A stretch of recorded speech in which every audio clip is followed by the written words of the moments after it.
तो दोस्तों इस वीडियो में मैं आप लोग को बताने वाला हूँ कैन के सभी प्रयोग। लेकिन उससे पहले देखिए, मैंने आप लोग को एक स्ट्रक्चर दिखाया था, जस्ट बिकॉज, डजंट या डिडंट मीन, बस इसलिए कि मतलब नहीं, इसका सेंस आता था। ओके, तो काफी लोगों ने पूछा क्या हम डोंट का यूज नहीं कर सकते। जैसे कि ये सेंटेंस है, देखिए, सिर्फ इसलिए कि आप रोजाना व्यायाम करते हैं, इसका ये मतलब नहीं है कि आप कभी बीमार नहीं पड़ेंगे।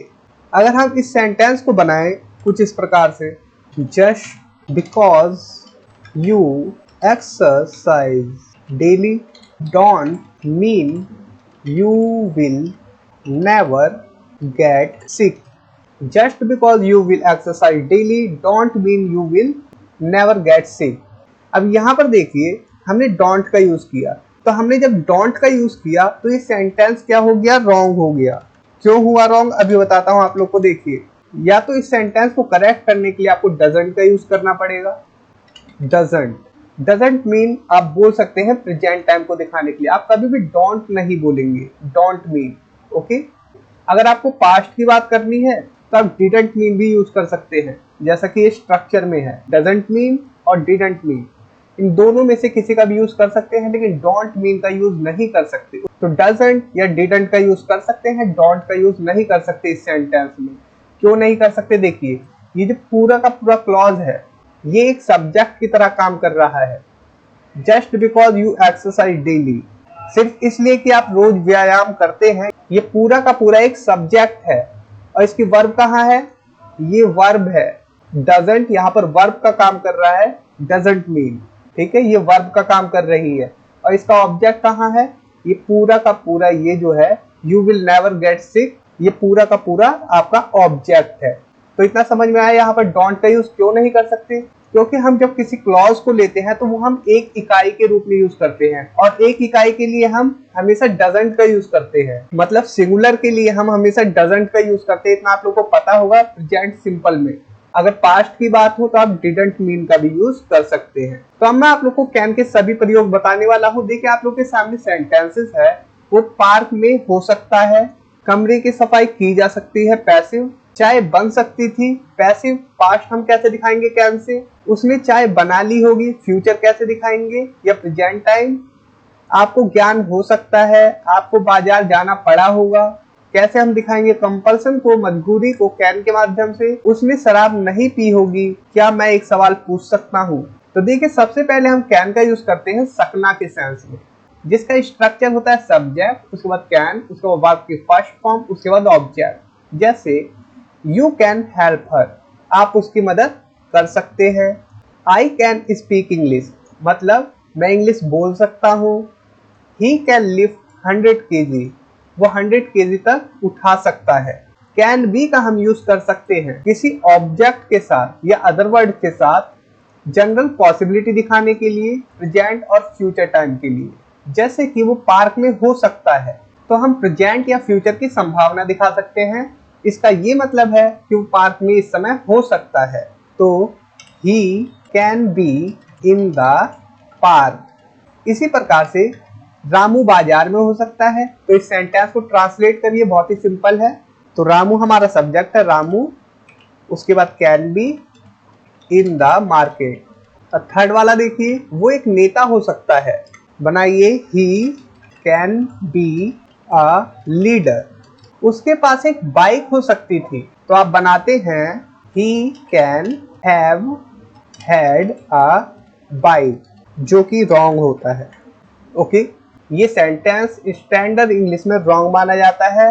हम इस प्रकार से कभी भी पास्ट को नहीं दिखा सकते कैन हैव हैड के माध्यम से।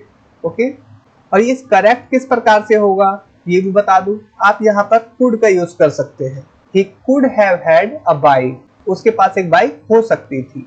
और ये जो पैसिव होता है, कैन बी प्लस वर्ब की थर्ड फॉर्म, ये हमेशा प्रेजेंट की पॉसिबिलिटी या कैपेबिलिटी को दिखाता है। जैसे कि कमरों की सफाई की जा सकती है, तो the room can B cleaned, इस पत्थर को यहाँ से हटाया जा सकता है।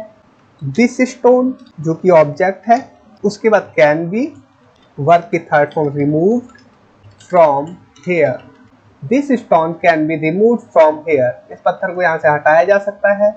उनके द्वारा ये कमरा 5 मिनट में खाली किया जा सकता है। तो this room can be vacated by them in 5 minutes. Okay, ये आपका सेंटेंस बन गया। अब यहाँ पर ये जो वैकेट है इसका मतलब होता है कोई जगह या जॉब खाली करना किसी और के लिए। अब देखिए can have plus other word, कुछ पास हो सकता है, उसके पास एक बाइक हो सकती है प्रेजेंट टाइम में, ठीक है, ये एक संभावना है। He can have a bike, he can have a bike, उसके पास एक बाइक हो सकती है। आपको ज्ञान हो सकता है, you can have knowledge. Could have had plus other word, कुछ पास हो सकता था, उसके पास एक बाइक हो सकती थी। He can have had a bike. तो ये सेंटेंस हमेशा ही गलत है। ओके, हम पास्ट को नहीं दिखा सकते कैन हैव हैड से। अगर आप लोग को पास्ट दिखाना ही है तो आप इस कैन की जगह कुड का यूज करेंगे। कुछ इस प्रकार से आप यूज करेंगे कुड। ओके, अब ये सेंटेंस करेक्ट है। इसी प्रकार से देखिए could have had two plus verb की फर्स्ट फॉर्म, कुछ करना पड़ सकता था। जैसे आपको बाजार जाना पड़ सकता था, या फिर कहे आपको बाजार जाना पड़ा होगा। तो इसके लिए ट्रांसलेशन कुछ इस प्रकार से आप कर सकते हैं, you can have had to go to the market. Wrong.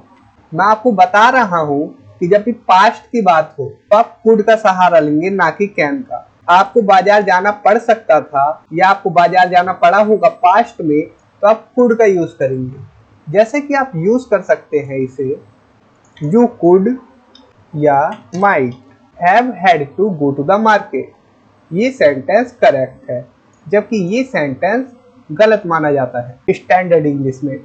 अब देखिए seventh use can't have plus verb की थर्ड फॉर्म, ये सिर्फ नेगेटिव में यूज होता है और ये अंदाजा होता है पास्ट का। जैसे कि स्ट्रक्चर आपको पता ही है, कांट हैव प्लस वर्ब की थर्ड फॉर्म, उसने शराब नहीं पी हो सकती, या फिर हम कहे उसने शराब नहीं पी होगी पास्ट में।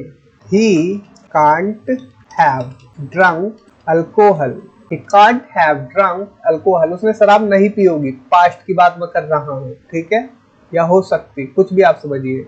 हम इसका नोन फैक्ट में यूज कर सकते हैं, जो बात हमें पहले से पता है। जैसे कि वो बाजार नहीं गया हो सकता, या फिर हम कहे वो पास्ट में बाजार नहीं गया होगा, उसने मुझे बताया था कि वो बीमार है, तो बाजार कैसे जा सकता है। तो ये सेंस होता है, समझ में आया।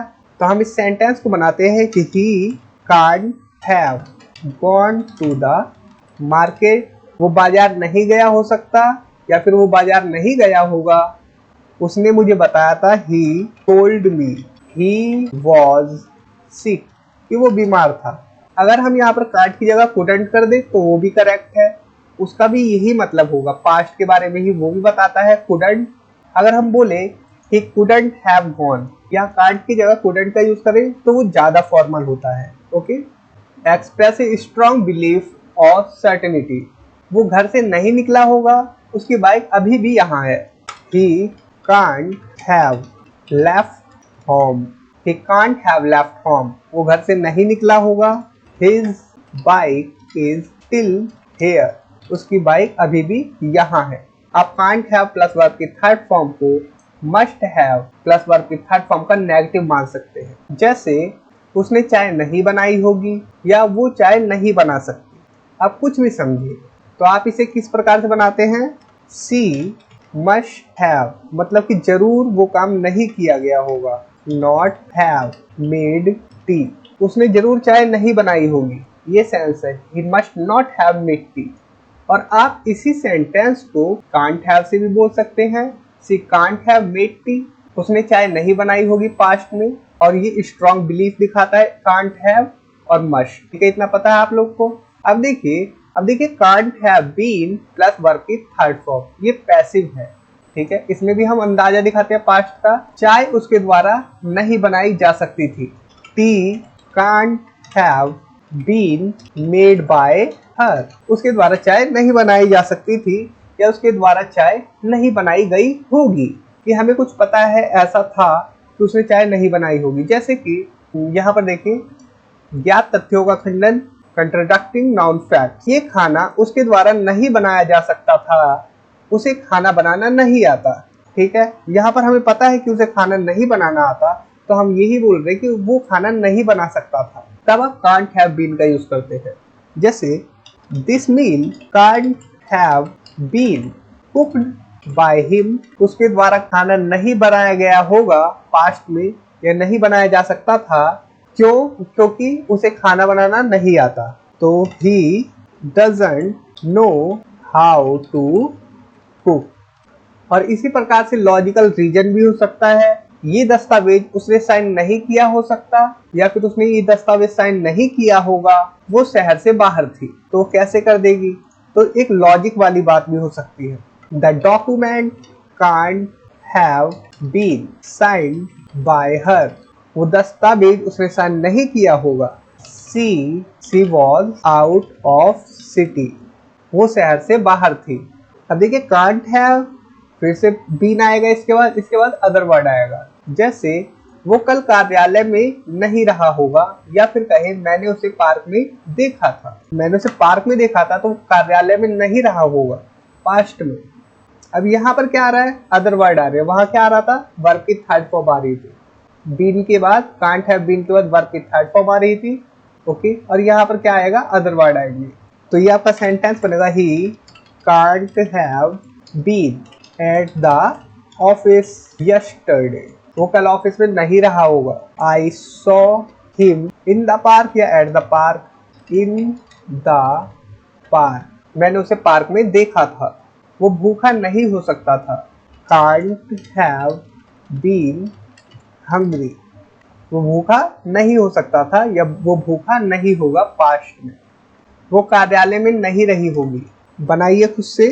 सी can't have been in the office, वे थके हुए नहीं हो सकते थे। They can't have been tired. अब देखिए, कैन का हम लास्ट यूज करते हैं इनफॉर्मल रिक्वेस्ट के लिए। जब हम किसी यार दोस्त से रिक्वेस्ट करते हैं, या अपने से किसी छोटों से रिक्वेस्ट करते हैं, तब हम कैन का यूज कर सकते हैं रिक्वेस्ट के लिए। लेकिन मैं आपको कहना चाहूंगा कि आप कैन से तभी रिक्वेस्ट करें जब कोई आपसे छोटा हो या यार दोस्त हो। Can I use your pen, can I use your pen, क्या मैं आपका पेन ले सकता हूँ या इस्तेमाल कर सकता हूँ? क्या मैं एक सवाल पूछ सकता हूँ? Can I ask a question. तो दोस्तों, इस वीडियो में इतना ही। और मैं आप लोगों से कहना चाहूंगा कि अगर आप लोगों ने अभी तक मेरी ई बुक PDF नहीं परचेज की है, तो आप लोग जाके डिस्क्रिप्शन में मैं लिंक दे दूंगा, जाके वहां से परचेज कर सकते हैं, जिससे कि आपकी इंग्लिश काफी बेटर हो जाएगी। और उस PDF में हमने इंक्लूड किए हैं एक्सरसाइजेज, और उसके साथ ही साथ आंसर की, जिससे कि आप खुद से प्रैक्टिस कर सकते हैं उस PDF के माध्यम से। Thanks for watching, take care, bye.